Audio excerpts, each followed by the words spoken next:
Recently, we released a new firmware update for the Melodizer sequencer.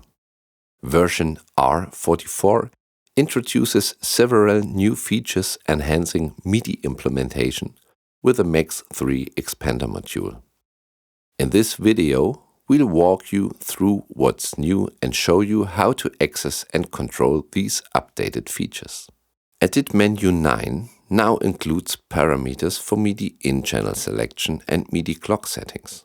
To access this menu, simply press Edit and turn the encoder to 9.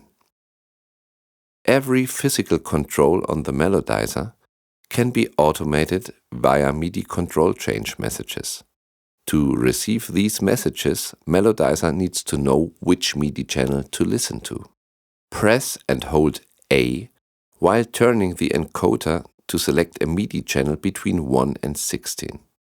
Or turn it all the way down until no LEDs are lit to disable MIDI control change reception. By default, this setting is disabled from the factory.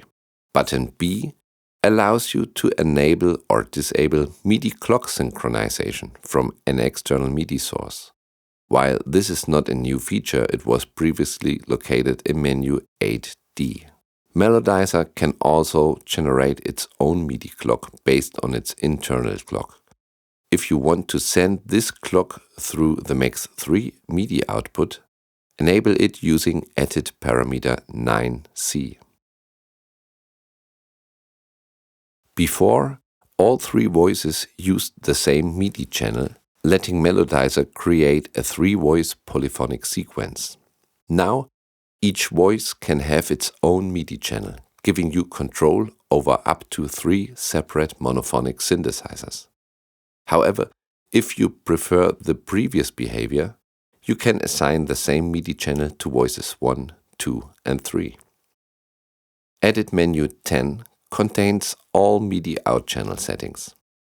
Press button A for voice 1, button B for voice 2, and button C for voice 3. To assign a MIDI channel, press and hold the button corresponding to a voice, for example voice 2.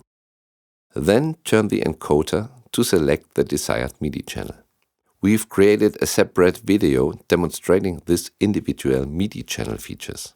You can find the link in the video description. Melodizer can also send MIDI control change messages for all faders, potentiometers, and buttons.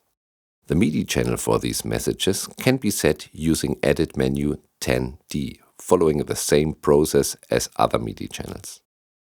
To disable this function, turn the encoder all the way to the left until no LEDs are lit. Each voice has its own rest parameter. Voice 1 has a dedicated control on Melodizer's surface. For voices 2 and 3, rest parameters are accessible via edit menu 11. Press and hold button A to set the rest probability for voice 2 and button B for voice 3, adjusting the value using the encoder. We've also created a separate video covering additional rest features. You can find the link in the description. Button C controls the probability for accent. The higher the value, the more notes will play at full velocity, while the rest will play more softly. Button D sets the standard velocity value ranging from velocity 8 to 104. Notes that are not accented will play at this velocity. Let us know in the comments if you like a more in-depth video on accent and velocity. That wraps up the new features introduced in Melodizer firmware R44. We hope you enjoy these enhancements and have fun creating melodies and rhythms. Thanks for watching und viele Grüße aus der elektroakustischen Manufaktur Erlbach, the home of Vermona.